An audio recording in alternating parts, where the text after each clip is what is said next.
नमस्कार दोस्तों, आरंभ स्कूल ऑफ कंपटीशन में आपका स्वागत है। जैसा हमारा वादा था, बीपीएससी मेंस का वीडियो लगातार आएगा। आज लेके आया हूँ जीएस पेपर 1 इंटरनेशनल इवेंट को लेकर। आईआर का क्वेश्चन है। आप एक फ़ोटो अगर देख के अगर समझ सकते हो तो आप समझ लीजिए मैं किसके बारे में बात करने वाला हूँ। अगर आपको समझ में आ रहा होगा कि हाँ, स्टॉप चाइना बोलिंग ये किस लिए हो रहा है, ये आपको पता होगा। अगर आपने पढ़ा है तो आपको आसानी से रिकॉल हो जाएगा। आज हम बात करने वाले क्वाड की।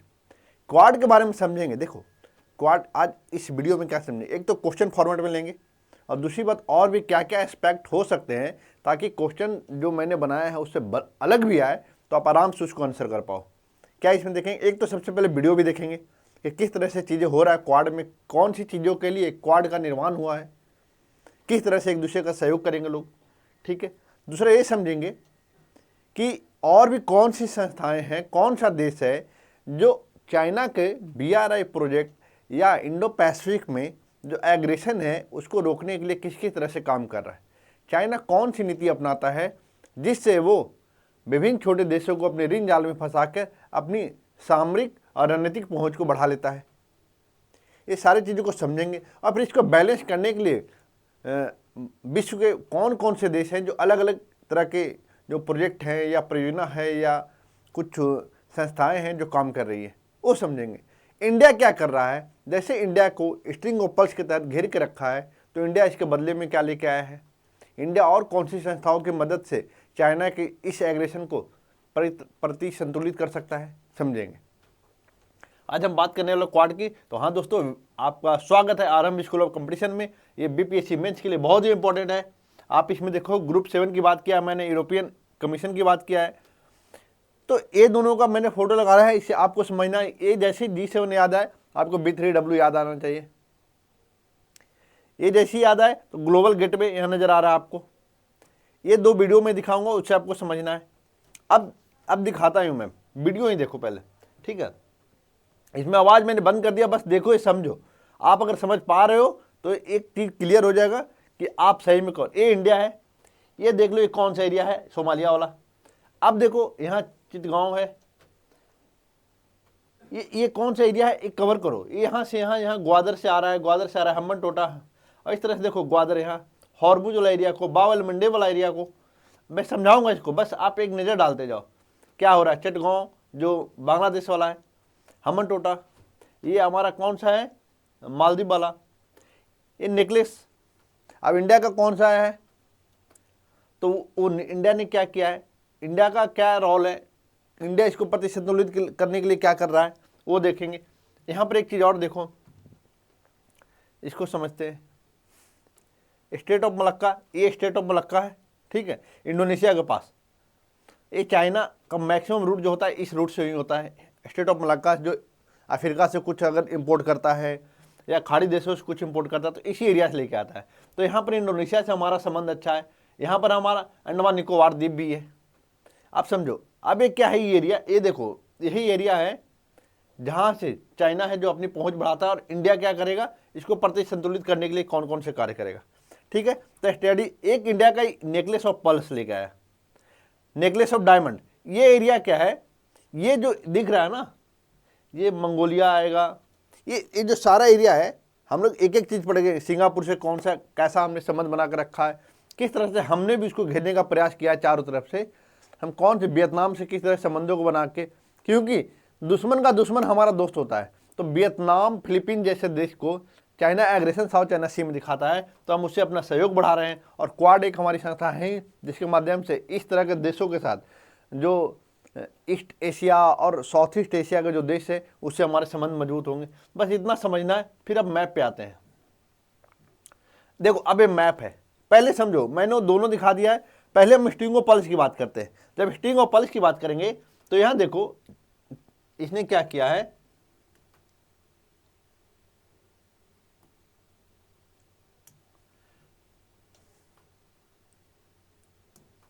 देखो स्ट्रिंग ऑफ पर्ल्स की बात करेंगे तो पाकिस्तान का ये लोग ग्वादर वाला एरिया है, ठीक है। ये श्रीलंका में हम्बन टोटा को लेके आ गया, सॉरी यहाँ हम्बन टोटा, और यहाँ मालदीव का एक पोर्ट, ठीक है। तो एक तरह से देखो, यहाँ पर इंडिया का भी संबंध अब अच्छा बना है, क्योंकि बीच में मोहम्मद मौजू की सरकार जब आई थी तो उसने क्या किया था, चाइना की तरफ अपना पहुंच बढ़ाने लगा था, वहाँ पर संपर्क बढ़ाने लगा था। और उसका फर्स्ट विजिट उसी देश में था।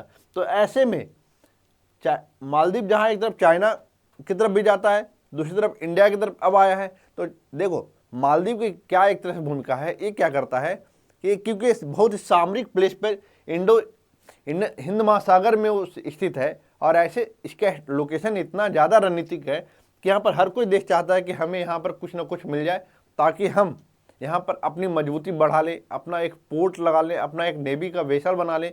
बहुत लोग चाहेंगे, हर देश चाहेगा। यहाँ पर चाइना भी अपनी पहुँच बनाना चाहता है। इसके आगे आएंगे हमन टोटा।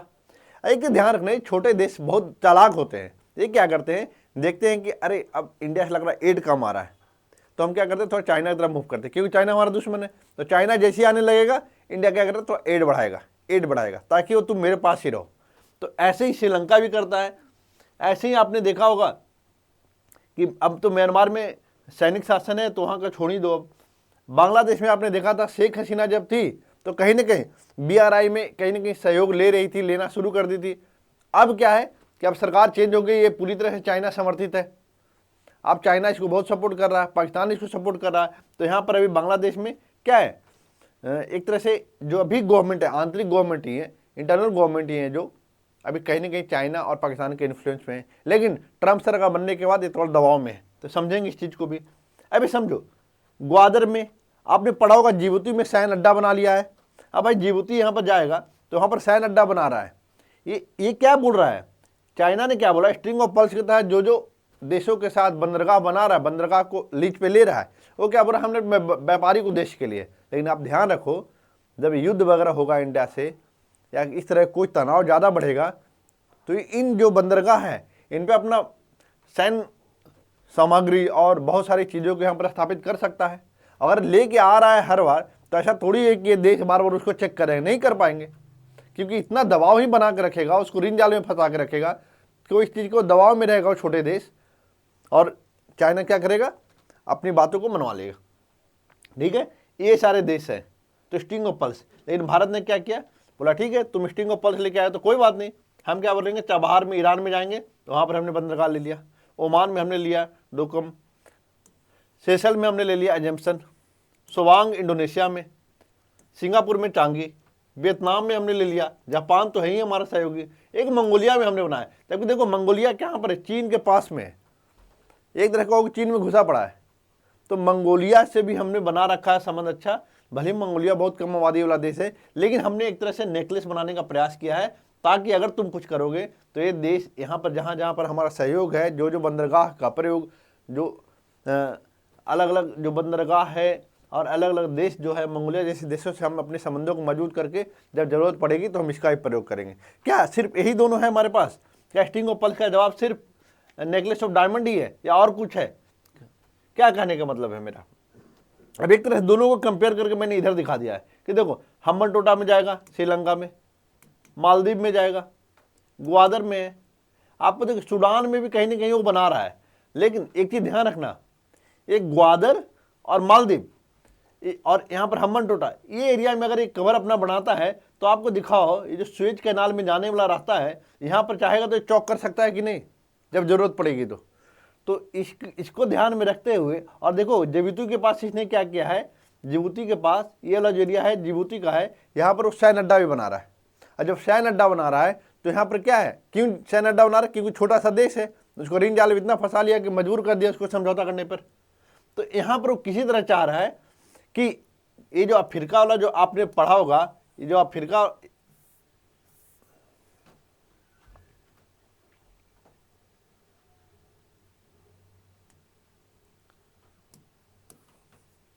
ये जो अफ्रीका का आपने पढ़ा होगा,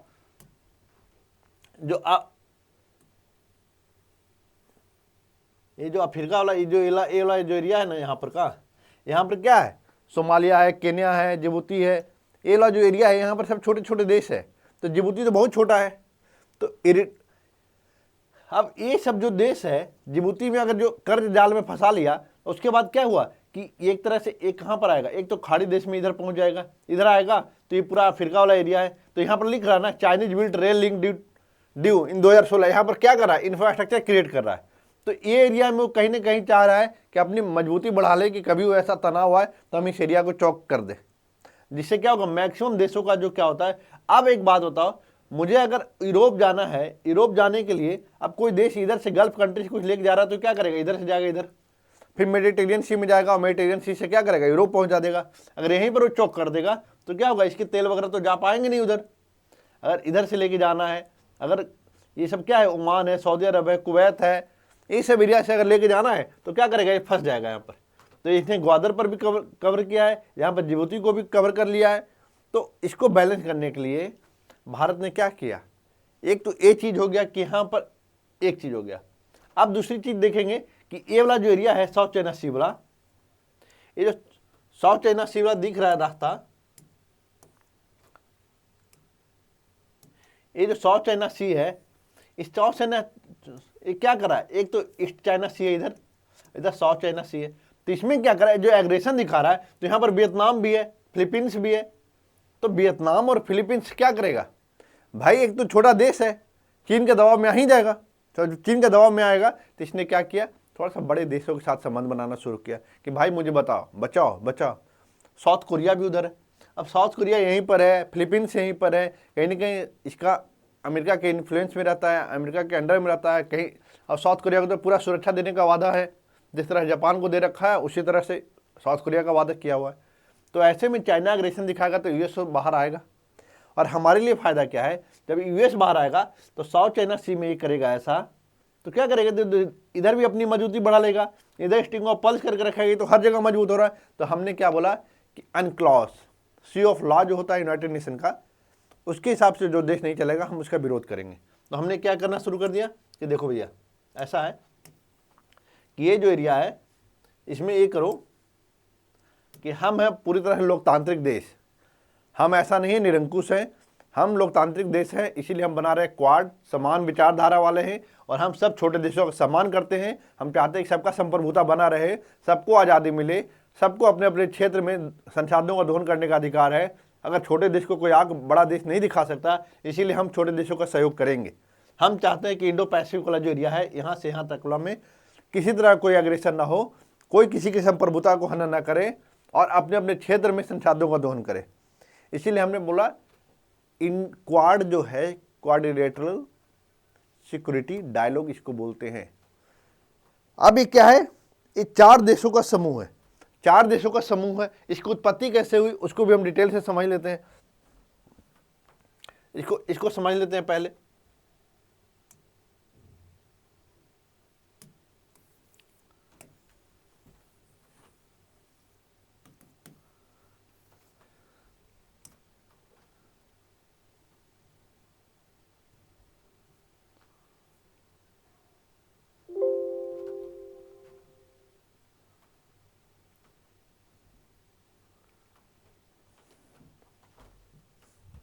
अब ये देखो, मैं इसकी बात कर रहा हूं।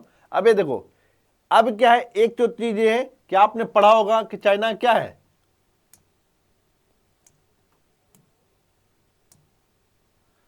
चाइना क्या रहा है, बेल्ट रोड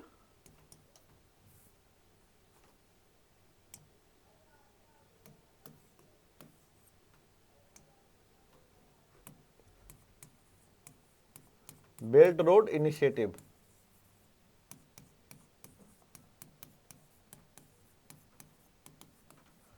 ये है इनके पास बेल्ट रोड इनिशिएटिव। अब इसको हम बैलेंस करने के लिए क्या लाए, हमारे पास 2 चीजें था। एक तो हमने लाया international north south corridor, international north south transport corridor INSTC। अब ये क्या है, कहाँ चलेगा, इंडिया से चलेगा, इंडिया में मुंबई से क्या करेगा, स्वेज कैनाल होते होते, मेडिटेरियन सी होते होते नॉर्थ सी हो जाएगा, फिर अटलांटिक सी होते हुए फिर नॉर्थ सी होके पूरा एरिया अटलांटिक को छूते हुए। अब यहाँ पर क्या, पुर्तगाल है, फ्रांस, यहाँ पर देखो पुर्तगाल, स्पेन, फ्रांस, ये सब होते हुए क्या करेगा, नॉर्थ से पूरे एक तरह से कवर करेगा। रशिया होगा, पूरा यूरोप को कवर कर रहा है, फिर रशिया होते हुए सेंट पीटर्सबर्ग, मॉस्को, अस्तराखान, ये जो अब क्या करेगा, अजरबैजान जाएगा, फिर ईरान होते हुए क्या करेगा, ईरान, बंदर अब्बास और फिर मुंबई। इस तरह से ये अपने बेल्ट रोड का एक क्या बना रहा है, प्रतिसंतुलित करने का एक नया ट्रांसपोर्ट तय कर रहा है। इससे एक फ़ायदा होगा कि हम भी ट्रांसपोर्टेशन आराम से कर सकेंगे। और चाइना को जो एक छत्र राज्य बनाना चाहता है पूरे विश्व को कनेक्ट करना चाहता है और उसमें क्या होगा, उसकी मोनोपोली हो जाएगी, इसीलिए वो ज़्यादा से ज़्यादा इन्वेस्ट कर रहा है। तो हमने इस तरह की चीज़ें बनाना शुरू कर दिया है, इस पर काम करना भी शुरू कर दिया है, लेकिन कुछ चुनौतियाँ भी हैं, उन चुनौतियों को समझना पड़ेगा, उन चुनौतियों को समझना पड़ेगा। और चुनौतियों को समझने के लिए हमें क्या करना पड़ेगा, अब इसको, उसके लिए कुछ योजनाएं भी चल रही है, तो उसको हम देखेंगे। तो हमारा क्वेश्चन आज का है, हमारा क्वेश्चन है क्या क्वाड से आप क्या समझते हैं, इसकी उत्पत्ति और उद्देश्य के साथ हाल ही में हुए क्वाड शिखर सम्मेलन के मुख्य परिणामों की चर्चा करें। क्वाड संगठन किस प्रकार से चीन की विस्तारवादी नीतियों को रोकने में कारगर साबित हो सकता है। ये क्या बोल रहा है, सबसे पहले मुझे क्वाड क्या है वो बता दीजिए, फिर मुझे क्या बताइए कि इसकी उत्पत्ति,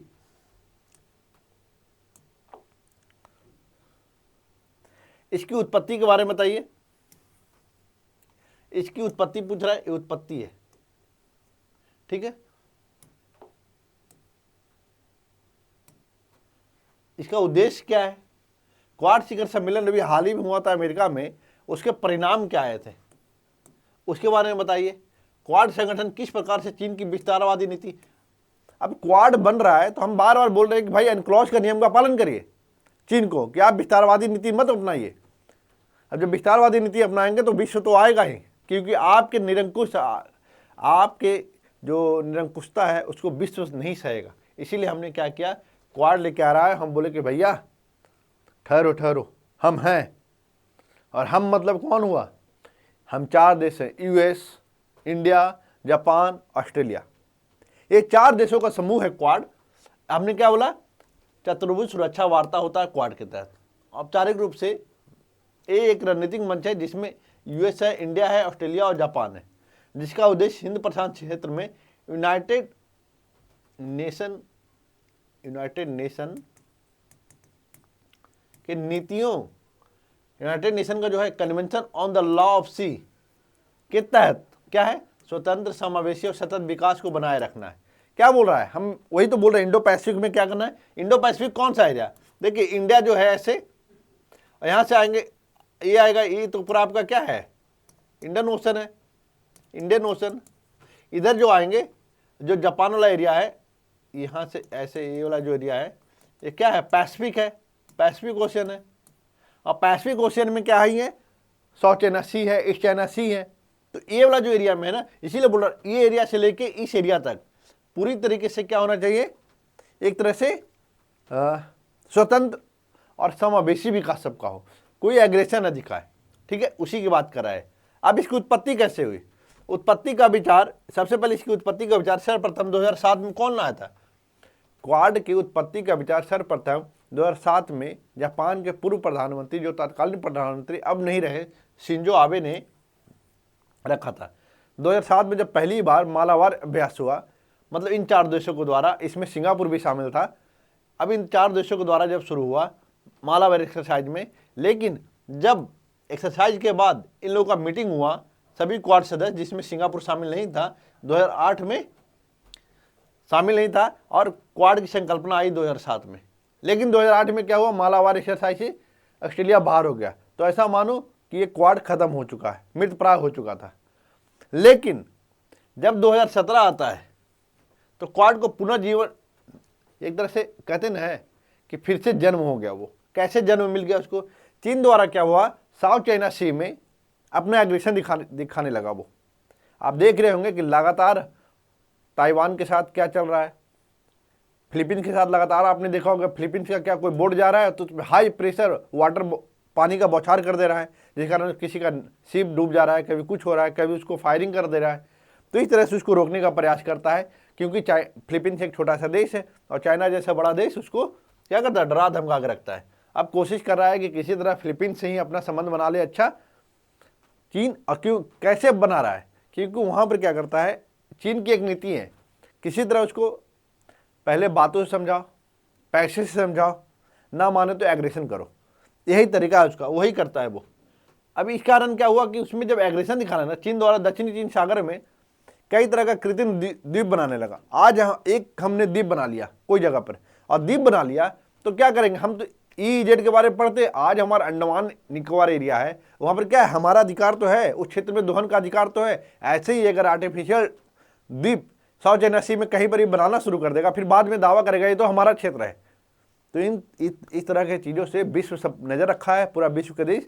और इस तरह को रोकने के लिए हमने क्या किया, जो कृत्रिम द्वीप बना रहा था इसे और उसे EEZ से संबंधित दावों का, अब क्या हुआ, जैसे द्वीप बनाएगा वहीं पर स्पेशल इकोनॉमिक जोन की बात करने लगा कि 200 किलोमीटर के बीच में कुछ भी आएगा तो हमारे तहत होगा, तो हमारा क्षेत्र में हम दोहन कर सकते हैं, इस क्षेत्र में हमारा जहाज जा सकता है, इस तरह की चीज़ें वो करेगा। इसमें कोई आएगा तो माना जाएगा हमारे संप्रभुता का उल्लंघन है। तो चीन के बढ़ती रवैये को क्या हुआ, आक्रामकता के रूप में लिया, और जापान ने, और इसको क्या हुआ, जापान ही नहीं भारत ऑस्ट्रेलिया को क्या हुआ, इस तरह की आक्रामकता को देख के देखिए, अगर चीन आज साउथ चाइना सी में ऐसा कर रहा है, एग्रेशन दिखा रहा है, जब यहाँ पर वो मजबूत हो जाएगा फिर इंडिया में आएगा, इंडिया का भी सीमा विवाद है, फिर वहाँ पर एग्रेशन दिखाएगा, जैसा कि आपने गलवान घाटी में देख रखा है कैसे हुआ था। अलग बात है कि हम उसे उल्टा पाँव भागने पर मजबूर करवा दिए, लेकिन सच तो यही है ना कि एग्रेशन बढ़ेगा, इससे देश की आर्थिक विकास पर दबाव पड़ेगा, क्योंकि हम अभी विकसित के राह पर हैं। 2047 हमारा लक्ष्य है, और चीन जो है लगातार हमसे कई गुना ज़्यादा, जो लगभग $20 ट्रिलियन का इकोनॉमी है, और हम कहाँ अभी 4 ट्रिलियन इकोनॉमी के पास पहुँचने वाले हैं। 5 ट्रिलियन इकोनॉमी का हम सपना भी देख रखे हैं, 2030 तक 7 ट्रिलियन इकोनॉमी का सोचे हैं। अब सोचो, अभी हम अभी बहुत पीछे हैं, लेकिन फिर भी पीछे रहने का मतलब ये नहीं था कि हम संप्रभुता के साथ क्या कर लेंगे, समझौता। तो ये क्या हुआ कि 2017 में जो एग्रेशन, 2015 में क्या किया, बहुत ज़्यादा कृत्रिम द्वीपों का निर्माण करना शुरू कर दिया चीन द्वारा। तो 2017 में जब जापान मिले, तो जापान चीन की आक्रामकता को देखते हुए, और भी जो देश थे जापान, इंडिया और ऑस्ट्रेलिया, वो भी जाग गए, क्योंकि भाई इंडो पैसिफिक के नीचे आप देखेंगे कि क्या है, ऑस्ट्रेलिया है। ऑस्ट्रेलिया में आपने सुना होगा कि सोलोमन आइलैंड में जाके समझौता कर लिया चीन, वहाँ पर एक टुगली है जगह, वहाँ पर जाकर समझौता कर लिया। तो उससे क्या हुआ, उसकी संप्रभुता पर कहीं ना कहीं एग्रेशन दिखाने का टाइम मिलता है, तो चीन वहाँ पर भी अभी इसको दिखा देता है ऑस्ट्रेलिया को। अभी हाल ही में सुना होगा आपने न्यूज़ में कि क्या हुआ कि साउथ चाइना सी में एक ऑस्ट्रेलियन शिप जाता है, तो जहाज जाता है, फ्लाई करता है, और फ्लाई करता है तो चाइना ने बोला कि हमारे एयर का वायलेशन कर रहा है, मेरे एयर जो डिफेंस सिस्टम है उसमें, उस एरिया में आ रहा है जो एयर का क्षेत्र है चाइना का। लेकिन क्या करता है, इसको बदला लेने के लिए क्या करता है, ये अपना शिप को भेज देता है कहाँ, ऑस्ट्रेलिया वाला एक क्षेत्र में, और जो ऑस्ट्रेलिया का क्षेत्र है वहाँ पर जाके एग्रेशन दिखाता है। तो कहने का क्या मतलब है, सोलोमन ये सब क्या है, ऑस्ट्रेलिया के ऊपर में ही है, देखेंगे राइट साइड में है। तो ऐसे क्या करता है कि हर वो देश जो एग्रेशन करने की कोशिश करता है उसके पड़ोसी देशों के साथ समझौता कर लेता है, और उसको फिर एग्रेशन वहीं से दिखाता है। तो इसी को देखते हुए क्या हुआ कि अब भारत, जापान, ऑस्ट्रेलिया तीनों जागा, और जागा कहा कि नहीं, क्वाड की सख्त जरूरत है। और यूएसए को क्यों चाहिए, यूएसए को तो अपना स्वार्थ है, यूएसए कहीं भी घुसेगा तो ये मान लो सबसे पहले उसका स्वार्थ है, सबसे पहले वो साउथ अमेरिका, दक्षिण कोरिया को, साउथ कोरिया को चाहिए उसको पूरी तरह सुरक्षा, फिलीपींस से भी अच्छे संबंध है तो उसको भी चाहिए सुरक्षा। और कहीं ना कहीं अगर ये आता है पापा बन के कि मैं पापा हूँ, तुम लोगों का ख्याल रखूँगा, अमेरिका, तो अमेरिका बोला कि भाई मैं तो बहुत दूर हूँ, तो थोड़ा सा और कुछ लोग मिल जाओ, तो इसी एरिया में तुम जापान भी हो, आ जाओ। फिर क्या बोल रहा है कि इंडिया के बिना तो पॉसिबल ही नहीं है, कि इंडिया एक बहुत बड़ा जनसंख्या वाला देश है, बहुत बड़ा हिंद महासागर में इसकी बहुत अच्छी लोकेशन है, तो इंडिया के बिना तो पॉसिबल है ही नहीं कि चीन को हम प्रतिशतुलित कर ले। ऑस्ट्रेलिया दूर ही सही, लेकिन कहीं ना कहीं ऑस्ट्रेलिया भी प्रभावित है, तो जो प्रभावित देश थे उनको एक साथ लिया। तो यहीं पर मैं बता दूं कि देखो ये क्या है कि ये क्वाड है, ठीक है, क्वाड में 4 देश हमने पढ़ लिया। तो इसी में क्या करो, एक एस क्वाड ऐड करो, एस क्वाड ऐड करोगे तो क्या हो गया, क्वाड से किसको बाहर कर दो, क्वाड से इंडिया को बाहर कर दो, इंडिया को बाहर कर दो, और इसमें क्या करो, फिलीपींस को घुसा दो, फिलीपींस को घुसा दो। तो ये क्या हो जाएगा, स्क्वाड हो जाएगा। ये भी 4 है, सब वही देश है, खाली इंडिया की जगह पर फिलीपींस आ गया, स्क्वाड। एक और आपने पढ़ा होगा ऑकस के बारे में, आप इसे नाम से ही समझ में आ रहा होगा, क्या समझ में आ रहा है, ऑस्ट्रेलिया, यूनाइटेड किंगडम और यूएस। ए से ऑस्ट्रेलिया, यूके से यूनाइटेड किंगडम, यूएस से यूनाइटेड स्टेट्स, ये तीनों देशों का समूह है। तो ये सब मिलकर भी इस क्षेत्र में एक तरह से कहीं ना कहीं चीन को संतुलित करने का काम कर रहे हैं, ठीक है। अब बताएंगे कि और कौन कौन सा ऐसा चीज़ है जो यूरोपियन यूनियन चला रहा है, क्या चला रहा है। हमने पीछे बताया था कि यूरोपियन यूनियन द्वारा ग्लोबल गेटवे चलाया जा रहा है, G7 देशों द्वारा, जो विकसित देश है उसके द्वारा चलाया गया है B3W। और भी देखिए जापान द्वारा भी एक चलाया गया है जो अफ्रीका में विकास के लिए कार्य कर रहा है। ठीक है, तो एक क्या हुआ यहाँ पर आपको समझ में आएगा। तो जब क्वाड फिर से पुनर्जीवित हो जाता है तो अवरोध मुक्त बनाए रखने के लिए क्वाड पर वार्ताएं शुरू हो गई। अब परिणामतः 2017 से अब तक प्रत्येक वर्ष मीटिंग हो ही रहा है। आप देखेंगे कि वर्चुअल हो चाहे पर्सन टू पर्सन हो, लेकिन मीटिंग हो रहा है लगातार। ठीक है,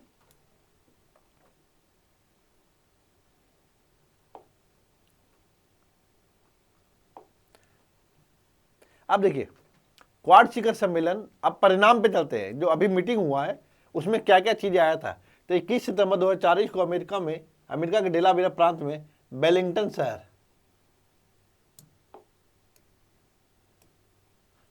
शहर में क्वाड लीडर समिट हुआ था। लीडर्स समिट 2024 का आयोजन किया गया। इस सम्मेलन में सभी देशों ने एक सुरक्षित, समावेशी, समृद्ध इंडो पैसिफिक को बढ़ावा दिया। जो पीछे लिखा है क्वाड का जो उद्देश्य है वो तो रहेगा ही रहेगा।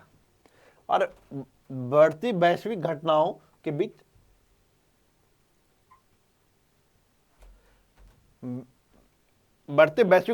बीच विभिन्न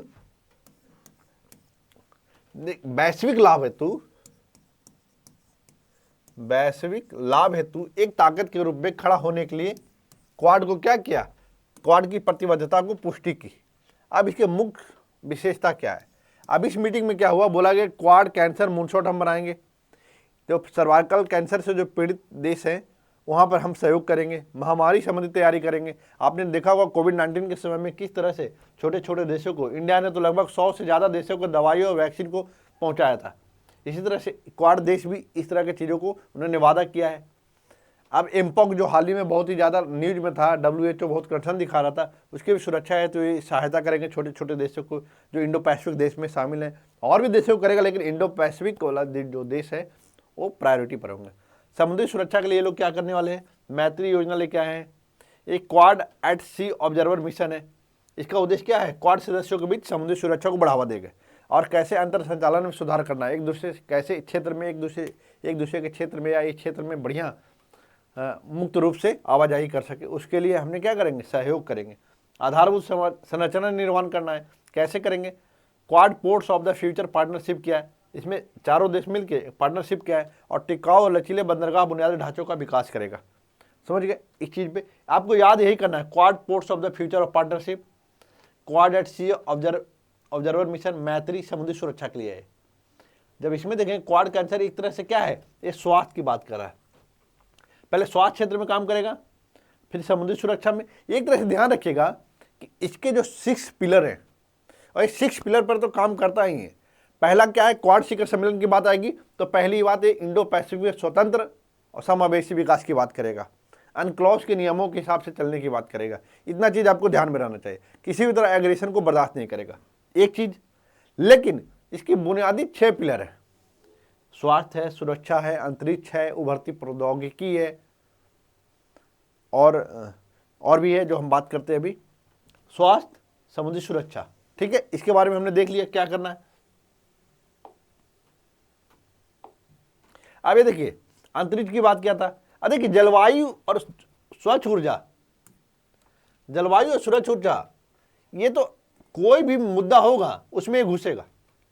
अंतरिक्ष की बात होगी तो सब में अभी मुद्दा हो रहा है, कोई भी हो। अगर आज आप कोई भी G20 की बात कर लो, आप G7 की बात कर लो, आप ब्रिक्स की बात कर लो, आप सार्क की बात कर लो, इस सब में क्या होगा, ये सब मुद्दा आजकल प्रायोरिटी पे चलता है। तो अंतरिक्ष में क्या हुआ, वेब पोर्टल स्थापना करना, चरम मौसम घटनाओं। अब क्या है, इंडो पैसिफिक क्षेत्र में जो अब मौसम परिवर्तन होते रहता है, उसमें कोई ऐसी घटना ना घटे, उसके पहले से अर्ली वार्निंग सिस्टम जैसे कुछ चीज़ों बना देना, अंतरिक्ष से सहयोग लेना, सैटेलाइट के माध्यम से तो पता कर लेना कि कुछ ऐसी अप्रिय घटना तो नहीं घट सकती है, तो उसके लिए पहले तैयार रखना। स्वच्छ ऊर्जा के लिए काम करना, किफायती कैसे काम करें कि इस ग्लोबल वार्मिंग से बचा जा सके। ठीक है, ये चीज़ हो गया। एक क्यू चैम्प नाम का क्वाड द्वारा बनाया गया है। क्यू से क्वाड है, climate change adaptation and mitigation package नाम से एक पहल शुरू किया गया। तो क्यू चैम्प भी आप लिख के निकलोगे तो काम चलेगा। अब अगला क्या है, हमने उधर पढ़ा 2, 3, 4, ये क्यू चैम्प महत्वपूर्ण उभरती प्रौद्योगिकी। अब टेक्नोलॉजी नया नया आ रहा तो अब सेमीकंडक्टर पे आधारित चीज़ें बन रहा है। हम एआई की बात कर रहे हैं, एआई में अलग अलग चीज़ों की बात कर रहे हैं। तो उन सब सारी चीज़ों का क्या है, आप कब डेवलप करोगे, जब आपके पास ये मटेरियल होगा और सप्लाई चेन अगर बाधा नहीं होगा तभी तो आपके पास पहुंचेगा। और सप्लाई चेन से पहले क्या है, हमारे संबंध अच्छे होने चाहिए जो हमें इस तरह की चीज़ों दे सके। हम इस तरह से चाइना पे जो निर्भर रहते थे उस आपूर्ति श्रृंखला से बाहर निकल कर क्या करेंगे, हम एक पर निर्भरता को कम करके क्या करेंगे, हम विभिन्न आपूर्ति श्रृंखला को जोड़ेंगे। और क्वाड सेमीकंडक्टर सप्लाई चेन को इन्होंने लचीलापन बनाया है ताकि कोई ऐसी घटना हो तो हम इस तरह से किसी एक देश पर डिपेंड रख के ना रहें, और हमारी ऐसे एक देश पर डिपेंडेंट होगा तो उसको विपन की तरह प्रयोग करेगा और आपकी अर्थव्यवस्था को नुकसान पहुंचाने का प्रयास करेगा। और क्या शुरू किया गया, प्रशांत महासागर में ही एक ओपन रैन, ओपन रेडियो एक्सेस नेटवर्क शुरू किया गया है, जो जिसके लिए पलाव से समझौता भी हुआ है। एक क्वाड इन्वेस्टर नेटवर्क भी बनाया गया जो रणनीतिक प्रौद्योगिकी में निवेश हेतु होगा। अब क्या होगा, ये सारे चीज इसमें बात हुआ, तो ये सारी चीजों को तो आपको ध्यान रखना ही है। अभी इन सारी चीजों को आपने ध्यान रख लिया तो अगला है कि चीन की विस्तारवादी नीति को रोकने के लिए क्या कर रहा है, कुछ करेगा क्या। आप पहले तो ये समझो कि चीन की विस्तारवादी नीति को मैंने बहुत अच्छे से समझा दिया है, फिर भी एक तरह से समझो कि क्या कर रहा है। कृत्रिम द्वीप बना रहा है, दक्षिण चीन सागर में एग्रेशन दिखा रहा है,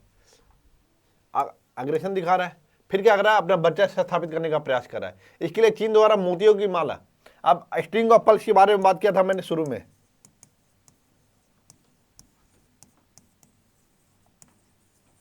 मोतियों की माला के बारे में बात किया था। मैंने बात किया था श्रीलंका में हेमन टोटो को लिया है, बांग्लादेश में चटगांव को लिया है, जिबूती में सैन अड्डा बना रहा है, म्यांमार में सितवे बंदरगाह पर है, ऑस्ट्रेलिया में सोलोमन आइलैंड को, तुगली में चीन का क्या हो रहा है, विस्तार हो रहा है। इस तरह से वो क्या कर रहा है, अपने आप को फैला रहा है और उन छोटे छोटे देशों के साथ साथ अपने एग्रेशन हर जगह कर रहा है। तो ये विस्तारवादी नीति है। अब इस क्षेत्र में क्या हो रहा है, अशांति की स्थिति उत्पन्न हो गई। अब ऐसी स्थिति में क्वाड क्या करेगा, क्वाड चीन की विस्तारवादी नीति को रोकने के लिए क्या करेगा, कुछ तो उपाय करेगा।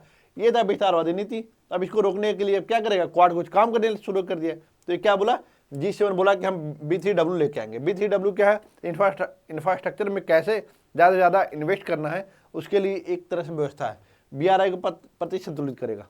भारत जापान द्वारा संयुक्त रूप से हिंद प्रशांत क्षेत्र में क्या शुरू किया गया है, रणनीतिक रूप से महत्वपूर्ण द्वीपों का विकास करेगा। चाहे अफ्रीका की बात हो, चाहे कहीं भी रणनीतिक रूप से महत्वपूर्ण द्वीप है, वहाँ पर इन्वेस्टमेंट करके या उसका डेवलपमेंट करके उसका विकास करेगा और उसे क्या करेगा, मजबूत होगा। और चीन की जो स्ट्रिंग ऑफ पर्ल्स है उसको क्या करेगा, प्रति संतुलित करेगा। और हमारे पास क्या है, नेकलेस ऑफ डायमंड, इसीलिए हमने बनाया है नेकलेस ऑफ डायमंड।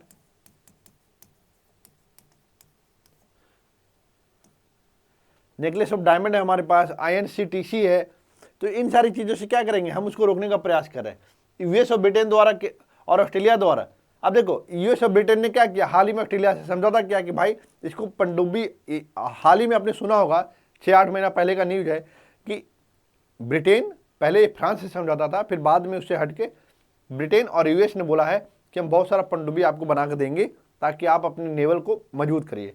तो इस तरह से क्या होगा कि अगर इसके पास पनडुब्बी ऑस्ट्रेलिया के पास ज़्यादा आएगा तो इंडो पैसिफिक क्षेत्र में क्या करेगा, अपनी मजबूती से सैन्य संतुलन कर सकता है, चाइना के एग्रेशन को रोक सकता है।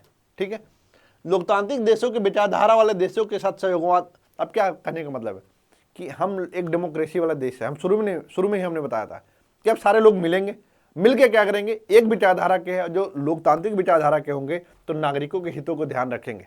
और नागरिकों के हितों को ध्यान में रखेंगे तो वो चाहेंगे कि हम कोई ऐसा काम ना करें जो हमारी अर्थव्यवस्था को कोई प्रभाव पड़े। तो हम पहले से क्या करेंगे कि चीन को एग्रेशन दिखाए, कुछ ऐसा प्रभाव करे जो हमारी देश में उसका एक नकारात्मक प्रभाव पड़े, उससे पहले ही हम तैयार रहें। तो प्रोएक्टिव जिसको बोलते हैं, वो तैयार होकर चाइना को प्रति संतुलित करने के लिए इस तरह के कार्य करेंगे सभी लोकतांत्रिक देश मिलकर। तो छोटे देश है उनका सहयोग करेंगे, उनका विकास में बढ़ावा देंगे, उनको टेक्नोलॉजी देंगे, वहाँ निवेश करेंगे। और उस क्षेत्र में क्या होगा, अगर हमारे संबंध अच्छे होंगे तो चाइना किसी तरह का एग्रेशन दिखाने में ज़्यादा जल्दबाजी नहीं करेगा, उसको हम आराम से रोक सकते हैं। ठीक है, अब अगला देखिए, यूएस द्वारा एक चीज़ और चलाया जाता है, अब पर्टिकुलर देश द्वारा चलाया जा रहा है। यूएस द्वारा ब्लू डॉट नेटवर्क को चलाया गया है, यूरोपियन यूनियन द्वारा ग्लोबल गेटवे चलाया गया है, ग्लोबल गेटवे यूरोपियन यूनियन द्वारा, जापान द्वारा पार्टनरशिप फॉर क्वालिटी इंफ्रास्ट्रक्चर 2015 में चलाया गया था, जिसे इंडो पैसिफिक और अल्प विकसित देशों में क्या करेगा, आधारभूत संरचना बनाने में वित्तीय मदद करेगा, जो हमने बताया अभी। ये सारे चीज क्या है, विकासशील और अल्प विकसित देश, जो छोटे देश है या द्वीपीय देश है, उनके विकास में क्या करेगा, सहयोग करेगा, उनको वित्तीय मदद करेगा। ठीक है, अब देखिए क्वाड क्यों भारत के लिए महत्वपूर्ण है। सबसे पहली बात, हिंद प्रशांत क्षेत्र में सक्रिय भागीदारी। ठीक है, पहले आपको क्या था कि आपके पास पैसे की कमी है, लेकिन आपको एक तरह से समझो कि हिंद प्रशांत क्षेत्र में अकेला अगर हम चीन का सामना करेंगे, जिस तरह से वो मजबूत है टेक्नोलॉजी से, पैसे से, और विभिन्न देशों में ऋण जाल में फंसाकर वहाँ पर अपनी स्थिति सुदृढ़ कर लिया है, तो हम अकेले इस क्षेत्र में चाइना का सामना तो कर रहे हैं, लेकिन पूरी तरह से कहीं ना कहीं सामना करेंगे तो हमारी अर्थव्यवस्था को भी नुकसान पहुँचेगा, क्योंकि खर्च होंगे उसमें। तो हमने क्या किया, सक्रिय भागीदारी हमने किया हिंद प्रशांत क्षेत्र में। तो हमने क्या, एक क्यों हिंद प्रशांत क्षेत्र इंपॉर्टेंट है, दुनिया का 60% व्यापार इसी क्षेत्र से होता है। हमने दिखाया था कि मलक्का से होते हुए साउथ चाइना सी होते हुए चीन अपना माल ले जाता है। आप देखोगे कि मैक्सिमम जो अब जापान है अपनी सारे व्यापार इधर से ही करता है, सारा व्यापार लगभग 60% इधर से होता है। तो इंडो पैसिफिक तो इम्पोर्टेंट है ही व्यापार के मामले से भी। दूसरा चीज़ कि सक्रिय भागीदारी से भारत को इसमें सक्रिय भागीदारी मिलेगा, और भागीदारी मिलने से क्या होगा, अपना इंडियन ओशन को भी मजबूत करेगा। इंडियन ओशन में मजबूत रहेगा तो चाइना के हेस्टिंग ऑपल से सही फेल हो जाएगा। एक्ट ईस्ट पॉलिसी, अब आपको पता है कि यूएस का चाहे जो यूरोपियन यूनियन है, कहीं ना कहीं आसियान वाला देश से या ईस्ट एशिया से संबंध अच्छे हैं। अगर हमारे संबंध यूएस से अच्छे हैं तो ऑब्वियस सी बात है क्वाड में जो जुड़े हुए हैं, तो क्वाड जो इस क्षेत्र में स्वतंत्र और समावेशी विकास की बात करता है, तो ऐसे में हमारे इन देशों के साथ भी संबंध क्या होंगे, मजबूत होंगे। साउथ ईस्ट एशिया में जो आसियान वाला कंट्री है, सारे देशों से हमारे संबंध क्या होंगे, मजबूत होंगे। और मजबूत होंगे तो हम क्या करेंगे, अपनी एक्ट ईस्ट पॉलिसी को मजबूती दे पाएंगे। क्वाड के कारण ही भारत अपने रणनीतिक लक्ष्यों को प्राप्त करने में समुद्री सुरक्षा सुनिश्चित करने, आर्थिक एकीकरण को बढ़ावा देने और क्षेत्र में शांति स्थिरता को बढ़ावा देने में मदद करेगा। ये सारा पॉइंट आपको लिखना बहुत ही इंपॉर्टेंट पॉइंट है। आप कुछ भी नहीं करोगे तो कम से कम ये सारे पॉइंट को इसमें ऐसे ऐसे करके स्पाइडर बना देना, इससे भी चीज़ें समझ में आ जाएगा। कम चाहिए तो, लेकिन मैंने आपके सामने पूरा डिटेल में लाया है ताकि आपको कोई दिक्कत ना हो। एक्ट ईस्ट पॉलिसी को मजबूत करेगा। क्वाड के कारण ही हमने बता दिया कि किस तरह से मदद मिलेगा। सहयोग के विविध क्षेत्र है। ऑस्ट्रेलिया, भारत, जापान ने चीन पर अपनी निर्भरता को कम करने के लिए क्या किया है, इन लोगों ने SCRI लाया है। इसमें क्या होगा, आपूर्ति श्रृंखला होगा, सप्लाई चेन को मजबूत करेगा ताकि कोई दिक्कत ना हो। हमें चीन पर निर्भरता भी कम करने में मदद मिलेगा, और साथ ही साथ क्या होगा, हम अपनी ज़रूरतों को चीज़ों एक दूसरे से ले लेंगे। आर्थिक लाभ क्या है, चाइना पर निर्भरता कम करने से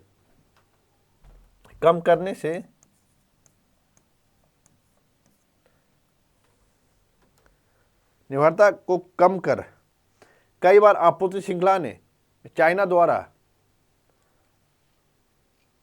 बाधा उत्पन्न किया गया।